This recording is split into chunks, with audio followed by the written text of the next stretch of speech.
Hoje nós vamos ministrar a penúltima mensagem da série Revisitando o Pai Nosso. Começamos isso no início deste mês de março, falando sobre a oração que o Senhor nos ensinou, inicialmente sobre a intimidade do Pai, baseada na expressão Pai Nosso, depois sobre o respeito que devemos ter ao nosso Pai, quando Ele fala santificado seja o seu nome, e dizendo que esse Pai Nosso está nos céus, portanto, está para além dessas relações pessoais. E hoje nós vamos ministrar o final dessa oração do Pai Nosso, particularmente na parte das petições que nós vamos tratar nesta manhã. Eu convido você a abrir a palavra de Deus, por gentileza, em Mateus capítulo 6, do verso 9 ao verso 13, não somente você que está aqui conosco hoje, mas também quem está participando conosco por intermédio da internet, por meio da internet, nos nossos canais oficiais, do Facebook, do YouTube e assim por diante. Todos sejam muito bem-vindos, vamos juntos caminhar nesta porção final do Pai Nosso. Mateus capítulo 6, do verso 9 em diante, diz assim a palavra de Deus: Portanto, vós orareis assim: Pai nosso que estás nos céus, santificado seja o teu nome. Venha o teu reino, faça-se a tua vontade, assim na terra como no céu. O pão nosso, a partir daqui, particularmente para hoje pela manhã, o pão nosso de cada dia dá-nos hoje, e perdoa-nos as nossas dívidas, assim como nós temos perdoado aos nossos devedores.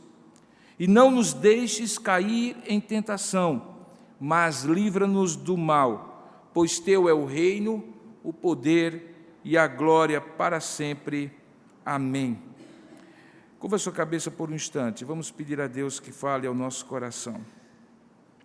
Ó Deus amado, nosso Pai querido, Tu que és nosso Senhor e Salvador, aquele que nos redimiu por meio do Teu Filho Jesus, e que nos fala por meio da Tua palavra, que Tu mesmo inspiraste pelo Teu Espírito, para servir de regra de fé e de prática, de revelação do Senhor para nós. A Ti, ó Deus, nós damos a honra, a glória, o poder, o reino, que a Ti pertencem, porque só Tu és o Deus poderoso, altíssimo, Senhor dos céus e da terra, o soberano Senhor da nossa vida. Receba o nosso culto que estamos Te oferecendo hoje, nesse momento, no dia do Senhor, mas de maneira muito particular rogamos que, assim como nós falamos contigo em oração, Tu falas conosco por meio da Tua palavra.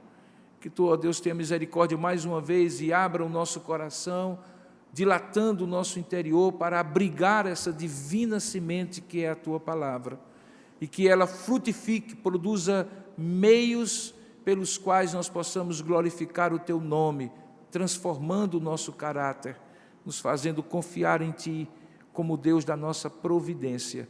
É assim que nós Te oramos e Te agradecemos, em nome e para a glória do nosso Senhor Jesus Cristo. Amém. Queridos irmãos, como eu falei, hoje nós vamos dar continuidade à ministração sobre o Pai Nosso. E quando nós chegamos a essa parte desta oração, nós percebemos claramente que há uma mudança de direcionamento nessa oração. Se você prestar bem atenção, a primeira parte que nós chamaríamos de parte da invocação, quando o Senhor nos ensina dizendo assim: e quando orardes, orareis assim, Pai nosso que estás nos céus. Fica ali claro, como nós ministramos em ministrações anteriores, que Deus está equilibrando de maneira perfeita a intimidade que Ele deseja ter conosco, quando nos diz que devemos nos referir a Ele como Pai, quando poderíamos chamá-lo de Senhor, de Criador, de Deus, de soberano, como tudo o que Ele é em seus atributos. Mas ao chamar-se de Pai e nos convidar a chamá-lo de Pai, Ele está nos convidando para estar junto dEle. E ao mesmo tempo, de maneira equilibrada, como falamos, deixando claro que este Pai que busca intimidade com seus filhos é um Deus eterno, um Deus que está nos céus, não é um Pai como qualquer outro que está aqui na terra, é um Pai cujo nome, inclusive, deve ser santificado, separado de qualquer outro nome, fazendo com que tenhamos o respeito a este Pai. Então, intimidade com o Pai e respeito com o Pai são equilibrados nesta invocação da oração que o Senhor nos ensinou. Ato contínuo, ele deixa claro que este Deus, que é nosso Pai, também é um rei, porque ele diz claramente aqui que logo depois de falar, Pai nosso, que estás nos céus, santificado seja o teu nome, venha o teu reino e seja feita a tua vontade, assim na terra como é feita nos céus. Esse Deus a quem devemos respeitar, este Pai a quem devemos com Ele ter intimidade, também é um Pai que é rei. E como rei, Ele é um rei cuja vontade os seus filhos a ela se submetem. E de maneira incondicional e não seletiva, seja feita a tua vontade de maneira plena e perfeita, aqui na terra como é no céu. Perceba que até aqui, todo o foco da oração é levar aquele que está orando a olhar para Deus e pensar primeiro naquilo que glorifica a Deus, naquilo que viria a satisfazer a Deus, a sua glória, o verdadeiro respeito e a intimidade que Ele deseja ter conosco, o seu reino, que é acima de todas as coisas e a todas as coisas engloba. Portanto, toda essa primeira parte da oração tem a ver com aquilo que diz respeito a Deus. Mas aqui, nesse momento, fica claro que uma oração é desdobrada para agora o que adora, o que ora, pensar um pouco sobre as suas necessidades. E aí vem 3 palavras que resumem esses 2 versos que nós falamos, ou melhor, esses 3 versos, o verso 11, o verso 12 e o verso 13. E eu diria que essa palavra que resume as nossas necessidades, talvez seja a palavra providência. Então hoje nós vamos falar sobre a providência do Pai, o Deus que convida-nos à intimidade, que insiste conosco que tenhamos respeito a Ele e que tem um reino cuja vontade deve levar-nos a obedecê-lo, também é um Deus que pensa em nós. E pensa em nós com a sua providência nas 3 necessidades básicas que nós temos: pão, perdão e proteção. Perceba que são essas 3 orações que estão na parte das súplicas desta oração dominical. O pão, referindo-se às necessidades materiais as mais abrangentes, o perdão, referindo-se aos relacionamentos interpessoais, e também a proteção, referindo-se ao relacionamento com o poder das trevas, com o mundo ou com o mal, de um modo abrangente. E é justamente neste foco da providência de Deus para o pão, para o perdão e para a proteção que a nossa mensagem hoje versa. Se você parar um pouquinho e me der um pouco da sua atenção quando eu vou ler agora o que é que nós entendemos por providência, eu vou me referir a um texto da Confissão Belga. A Confissão Belga não é tão conhecida por nós como a Confissão de Westminster, mas é um dos textos reformados que surgiram naquele período da Reforma Protestante para definir as coisas que estavam até então um tanto quanto deturpadas. No artigo 13 da Confissão Belga, quando Deus fala sobre providência, então ele diz o seguinte, eu gostaria de ler para você: cremos que o bom Deus, depois de ter criado todas as coisas, não as abandona, nem as entrega ao acaso ou à sorte, mas as dirige e governa, conforme sua santa vontade, de tal maneira que neste mundo nada acontece sem sua determinação. Perceba que providência de Deus não é apenas as providências que Deus dá para nós em todas as nossas necessidades. Da mesma maneira que a graça de Deus não deve ser confundida com as expressões dela, que nós chamamos de graças. Costumeiramente as pessoas dizem assim: eu vim buscar a graça de Deus, referindo-se a uma resposta de oração ou de uma necessidade. Mas as respostas de oração e necessidade, que são graças de Deus, na verdade fazem parte da graça de Deus, que é uma atitude geral e abrangente de boa vontade de Deus para conosco. Assim também, quando nós falamos das providências de Deus, pelas quais Ele nos dá aquilo que precisamos, tudo isso faz parte de uma providência, de modo geral, que Ele tem para conosco.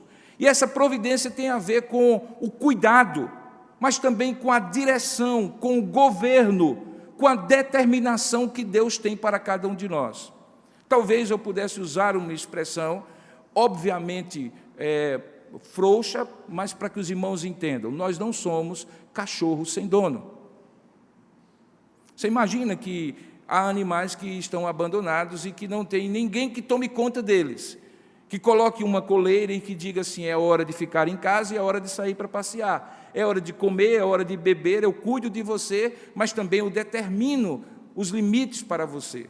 Quando a gente diz que alguém é como um cachorro sem dono, quer dizer que alguém não tem nenhum tipo de gestão sobre aquele animal. Nós não somos cachorros sem dono. O nosso Deus tem gestão sobre nós. Como diz o texto, Ele a tudo determina. E as três áreas em que Ele expressa essa providência, por meio de providências que Ele toma para conosco, tem a ver com o pão, com o perdão e com a proteção. Se você olhar de volta para o texto, você perceberá então o que é que isso significa nessas três petições que Ele faz. Talvez o resumo seria que a providência de Deus providencia tudo.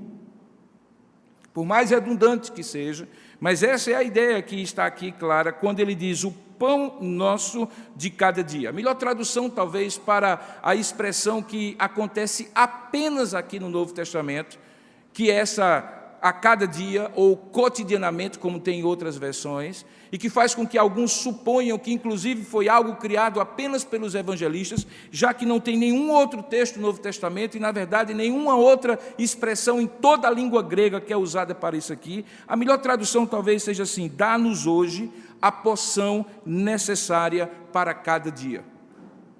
Dá-nos hoje a porção necessária para cada dia. Talvez o que Jesus que estava nos ensinando nessa oração, estava ecoando, foi aquilo que Agur, no livro de Provérbios, capítulo 30, verso 8 e 9, eu convido você a abrir e a projetarem aí, por gentileza, estava dizendo quando ele falou sobre a confiança na providência de Deus. Veja, o que significa dizer, dá-nos hoje o pão nosso, ou a porção necessária para cada dia. Em Provérbios 30, 8 e 9, é feita a seguinte oração. Duas coisas te peço, a partir do verso 7. Não mais negue, antes que eu morra. Dizia Agur, filho de Jaque, de Massá. Ele diz assim, afasta de mim a falsidade e a mentira. Não me des nem a pobreza nem a riqueza. Dá-me o pão que me for necessário, para não suceder que, estando eu farto, te negue, ou diga quem é o Senhor, ou que empobrecido venha a furtar e profane o nome de Deus. Aquilo que Agur falava de prosperidade e necessidade, de limite para o que nós pedimos e, ao mesmo tempo, de confiança naquilo que nós pedimos, é talvez aquilo que Jesus quis dizer quando falou assim, quando orardes, orareis assim, Pai nosso que estás nos céus, e aí chega na hora da petição e diz assim, dá-nos hoje a porção necessária para cada dia. É possível também que Jesus tenha em mente o milagre que foi operado por 40 anos de deserto, e que nós conhecemos pelo milagre do maná. E o que estava ali implícito no maná? A legislação que Deus deu por intermédio de Moisés é que a cada dia, para atender às necessidades do povo, um maná do céu viria e eles recolheriam aquele maná, e aquele maná seria suficiente somente para aquele dia. Eles não poderiam juntar de um dia para o outro, porque isso implicaria em falta de fé e confiança que no dia seguinte Deus daria do mesmo jeito que deu naquele dia. Portanto, cada dia eles saíam e recolhiam e era suficiente para matar a fome daquele dia. A não ser no dia que antecedia ao dia do Senhor, quando eles não podiam sair para fazer qualquer obra, e então na sexta para o sábado, eles então recolhiam porção dobrada. de tal maneira que também ali há um ensinamento. É que no dia como esse, por exemplo, em que nós também santificamos das coisas comuns dos outros 6 dias, não nos fará falta estar na casa do Senhor e na presença do Senhor, porque nos dias anteriores Ele nos dará porção dobrada, ou Ele nos dará porção dobrada, para que nesse dia de hoje tenhamos o que é necessário. Perceba então que aqui estão elementos que claramente fazem parte da providência de Deus no passado e que agora Jesus presentifica naquela oração que Ele faz como modelo para os seus discípulos. Quando Ele então está dizendo que Deus providencia tudo, Ele providencia a porção necessária para cada dia. E Agur diz que talvez mais do que isso, nos faria de tal maneira orgulhosos e supostamente, pretensiosamente autossuficientes, a ponto de nos esquecer de Deus e, eventualmente, esquecer da sua graça. E se fosse aquém daquilo que nós precisamos, talvez o nosso coração nos faria, de alguma maneira, reclamar contra Deus e murmurar por alguma carência. Isso tal não acontece. O pão nosso, ou seja, a porção necessária para cada dia, nos será dada. E aqui, queridos, fica muito claro que Jesus novamente está aqui equilibrando 2 conceitos da vida cristã que são extremamente necessários, que é a ideia da necessidade e a ideia da confiança em Deus. Que Deus sabe do que nós necessitamos.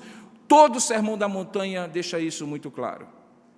Nesse mesmo texto, quando ele nos corrige sobre eventuais vãs repetições para que não façamos como gentios, ele diz: vai, porém, e pede, porque o vosso Pai sabe do que necessitais.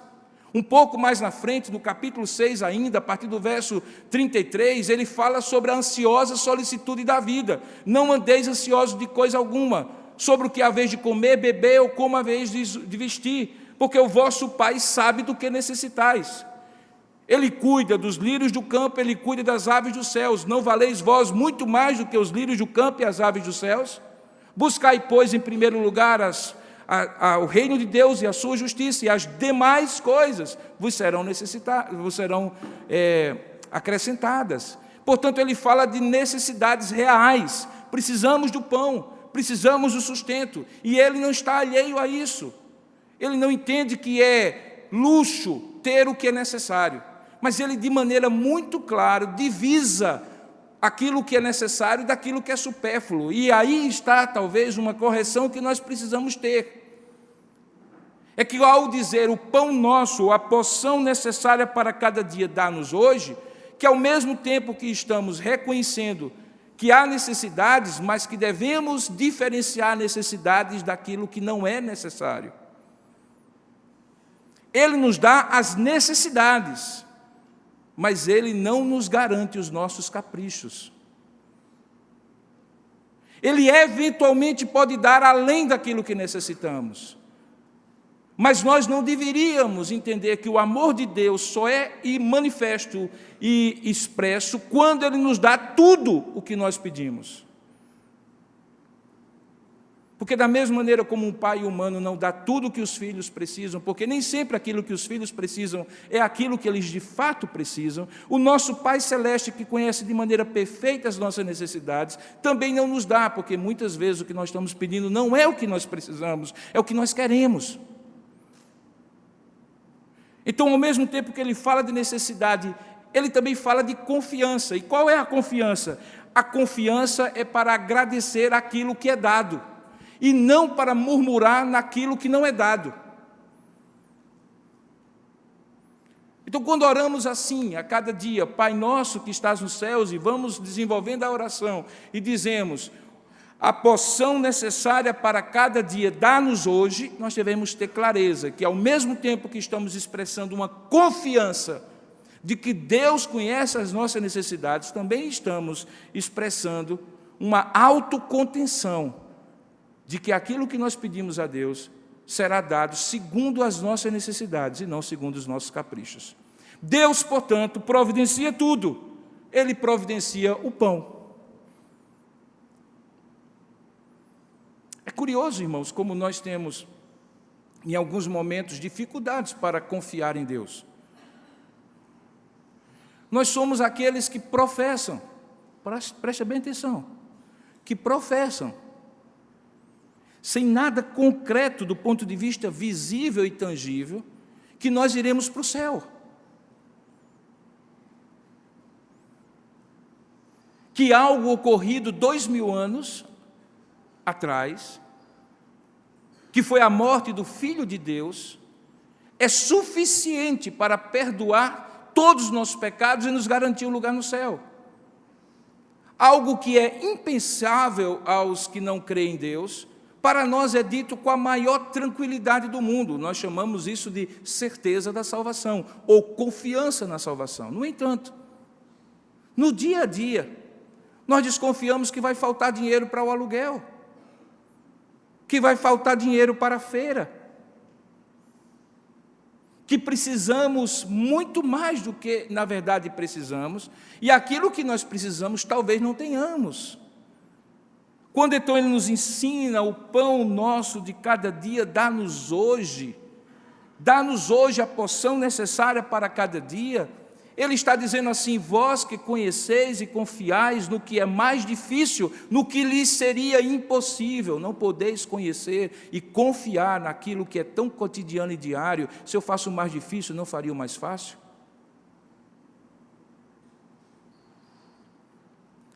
Logo após falar sobre essa provisão, esse pão, ele fala sobre aquilo que nós chamamos de algo muito mais importante, que é o nosso perdão.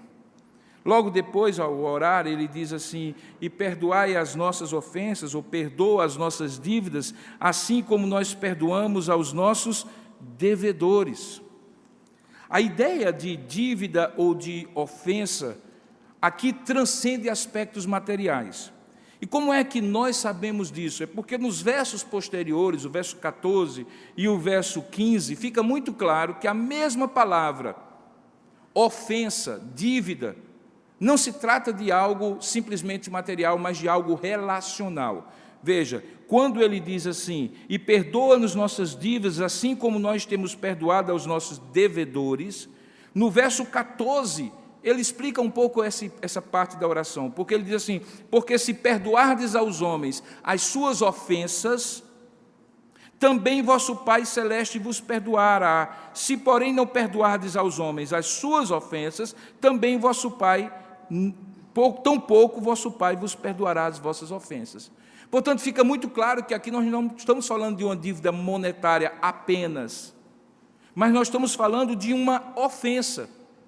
E qual é a ofensa mais imperdoável que alguém poderia chamar às vistas e fazer conta dela e jogar em rosto?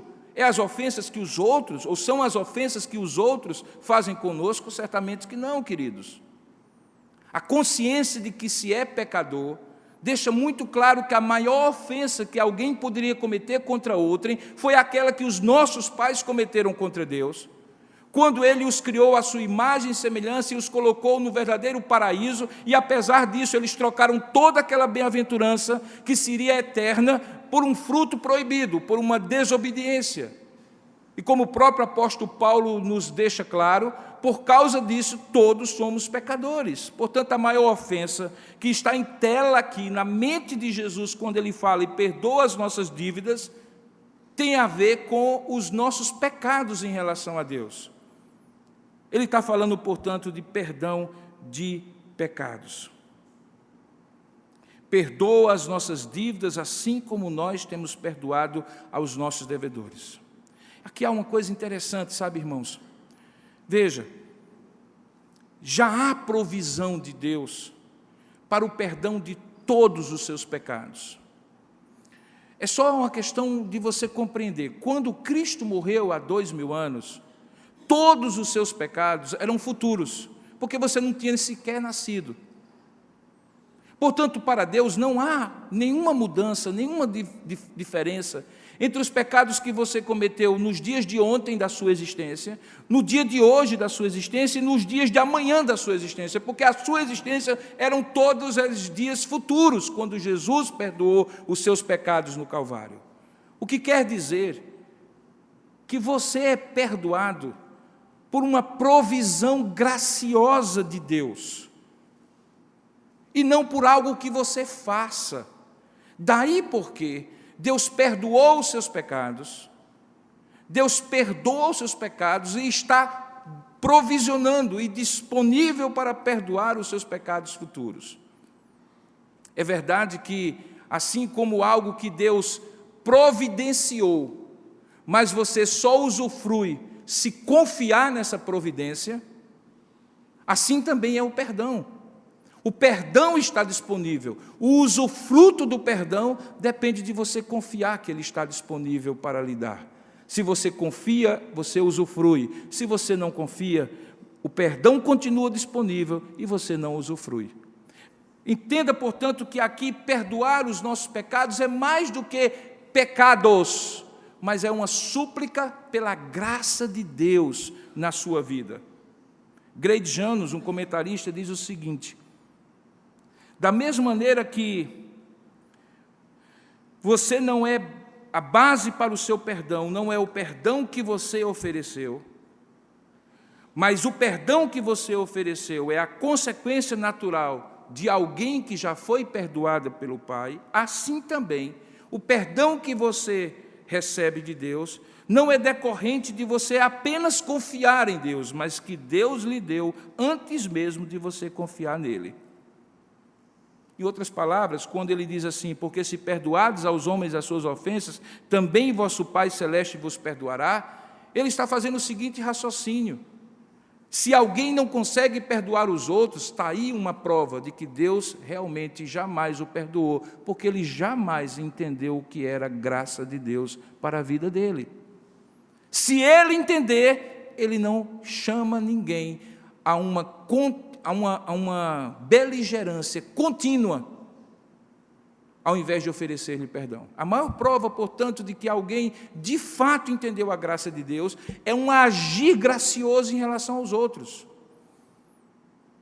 É reconhecer que dívida maior você teria, por que você haveria de continuar cobrando dos outros a dívida daquilo que eles fizeram errado para com você? Algumas semanas o reverendo Kilvin pregou sobre esse assunto e ele deixou tão claro naquela parábola do credor incompassivo, como Jesus ilustrou aquela história, que alguém tinha uma dívida impagável e mesmo assim foi perdoado. E aí encontrou-se, depois de sair da sala do perdão, com alguém que tinha contra ele ou com ele uma dívida muito menor do que aquela que ele tinha antes e que tinha sido perdoado. E ao invés de ser compassivo, ele se torna um credor incompassivo. A incompassividade ou a falta de compaixão para com os outros é a maior prova de que você ainda não entendeu a compaixão de Deus para com você.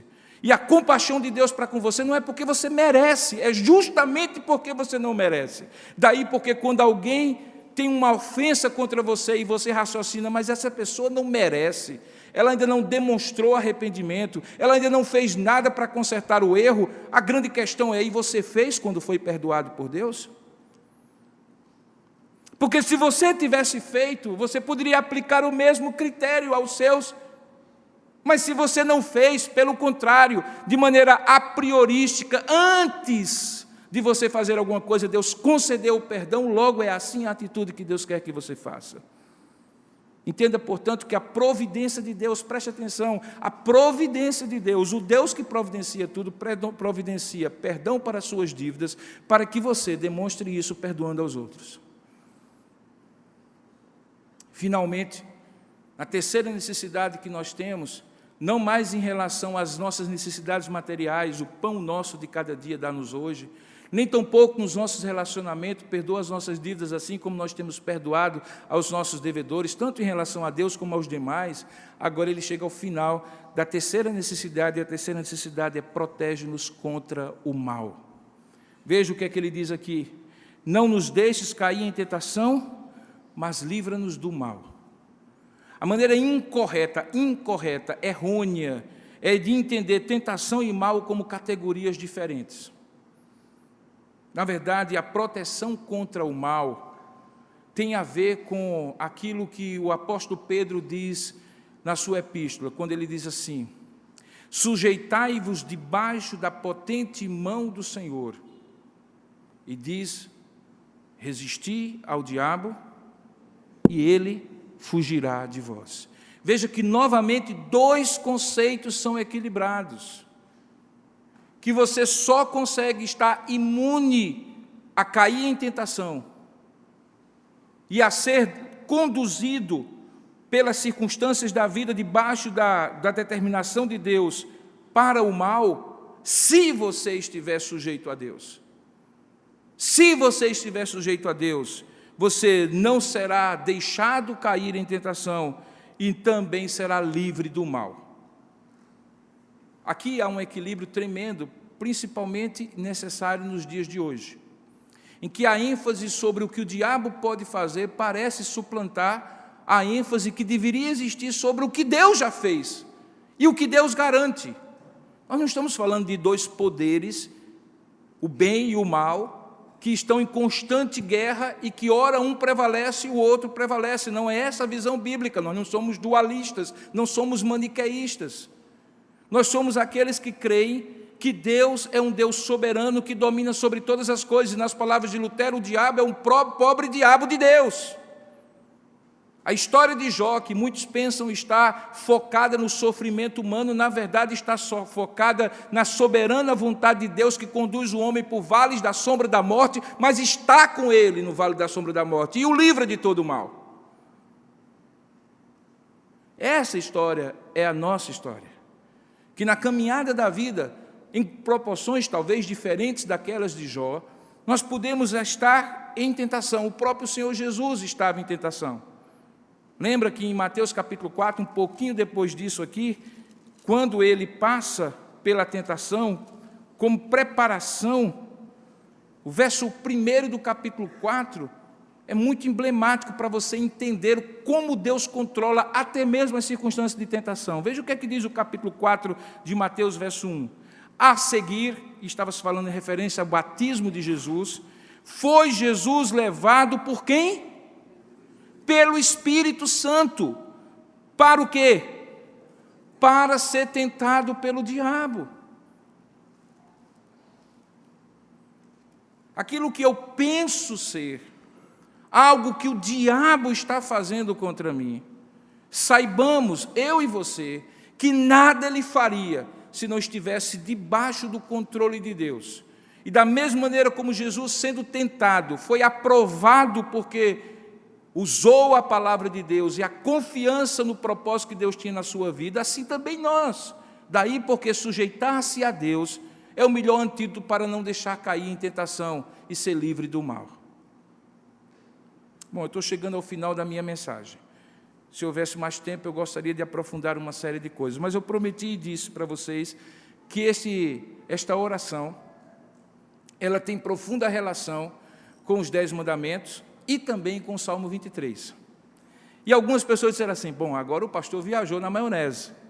Juntar 10 mandamentos, Salmo 23 e Pai Nosso, no meio de tudo isso, e dizer que, na verdade, eles são semelhantes, com ênfase de semelhantes, na verdade são, queridos. É só você entender a lógica. Quem é o Deus que deu a lei? O mesmo Deus, que ensinou-nos a partir do Salmo 23 e que ensinou-nos a partir da oração do Pai Nosso, qual a relação que Ele teria conosco. Se você voltar para a lei, eu convido você a abrir em Êxodo capítulo 20, você vai perceber algo tremendo. Veja, lá também, nas 2 tábuas que Deus deu, eu disse em mensagens anteriores que os primeiros mandamentos tinham a ver com a relação com Deus, assim como as primeiras petições da oração do Pai Nosso têm a ver com a relação com Deus, o reino, a vontade, a intimidade com Deus, o respeito a Deus. Mas, assim como nos últimos mandamentos da lei de Deus tem a ver com as relações do homem e as necessidades do homem, assim também é com o Pai Nosso. Veja, a partir do verso de número 12, do capítulo 20 de Êxodo, você vai ouvir uma série de mandamentos. Alguns postos, o primeiro, de maneira positiva: honra teu pai e a tua mãe, E a partir dali, mandamentos negativos, proibitivos, dizendo: não matarás, não adulterarás, não furtarás, não dirás falso testemunho e não cobiçarás a casa do teu próximo. Do que se trata isso, irmãos? Isso se trata de supostas necessidades que supostamente nós achamos que temos sobre a vida do outro, quando na verdade não temos. Sobre a mulher do próximo, quando na verdade não temos. Sobre os bens do próximo, quando na verdade não temos. Sobre a reputação do próximo, quando na verdade não temos. E sobre o que é dos outros, quando na verdade não temos. E por que nós não temos essas necessidades? Porque elas, na verdade, são necessidades criadas por ídolos do nosso coração. Elas não são necessidades reais. As necessidades reais que nós temos do pão,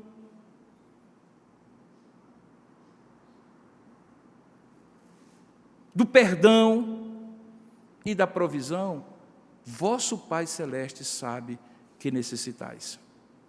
É uma questão, portanto, de confiar que eu não precisarei tomar a vida do outro, não precisarei tomar a mulher do próximo, não precisarei tomar as coisas do próximo, não precisarei assaltar a reputação do próximo com o meu falso testemunho, porque Deus sabe do que eu preciso, e porque Ele sabe do que eu preciso, eu não preciso nada além daquilo que Ele providencia para mim. E o que Ele providencia para mim é pão, perdão e proteção. E o Salmo 23? O Salmo 23 você conhece. Lembra da primeira expressão? O que ela diz logo no começo do Salmo 23? O Senhor é o meu pastor e nada me faltará. Talvez, melhor traduzindo, de nada eu sentirei falta.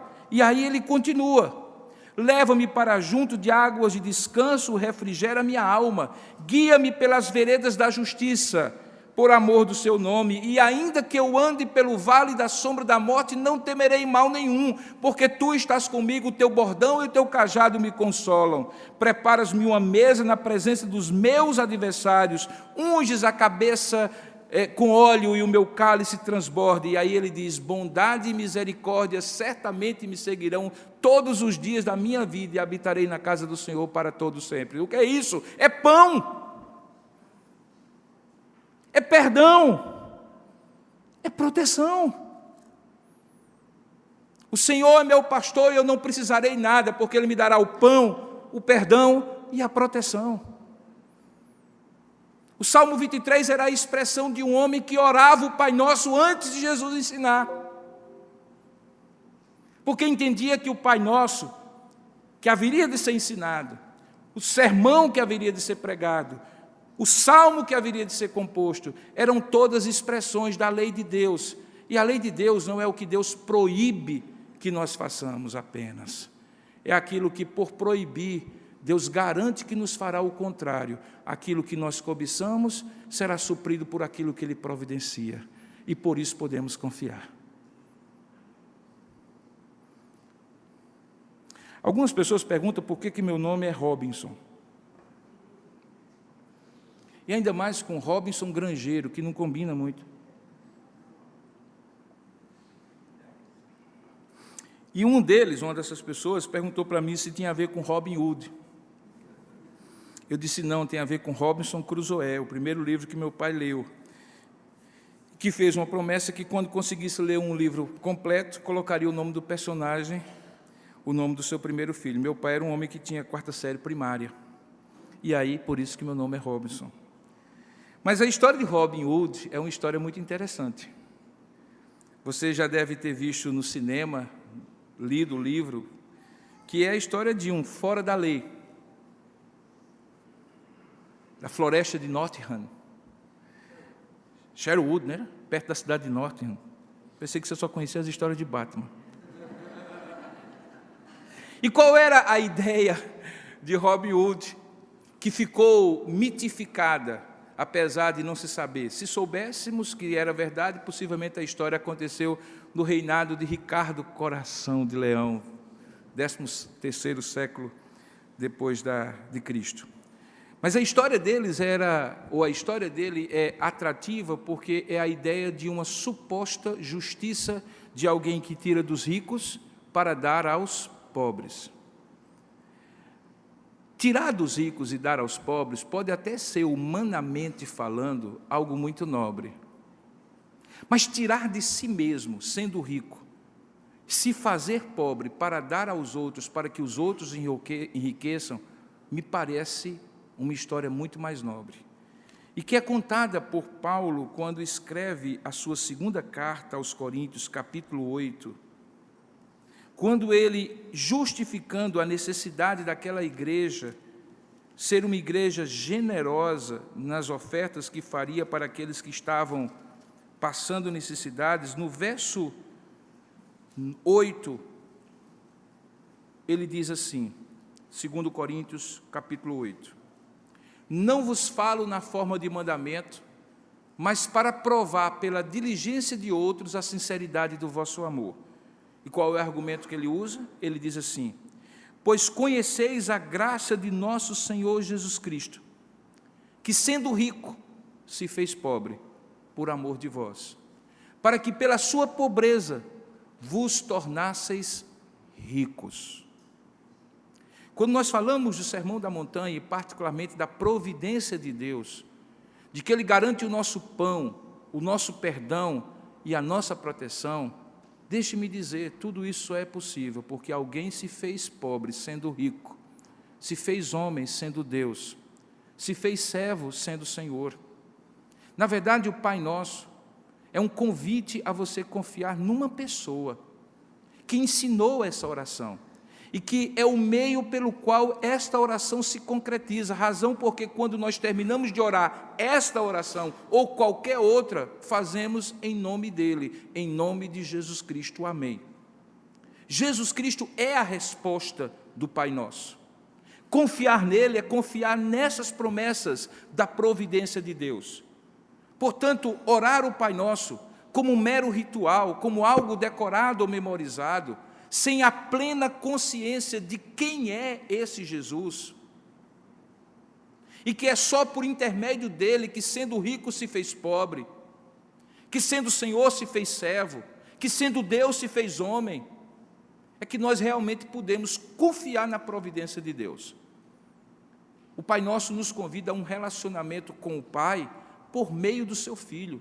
Ele é o fiador desta oração, Ele é o garantidor, glória seja dada a Ele, e não a aquele que ora, porque aquele que ora está reconhecendo que precisa do pão, precisa da provisão, precisa da proteção, precisa do perdão.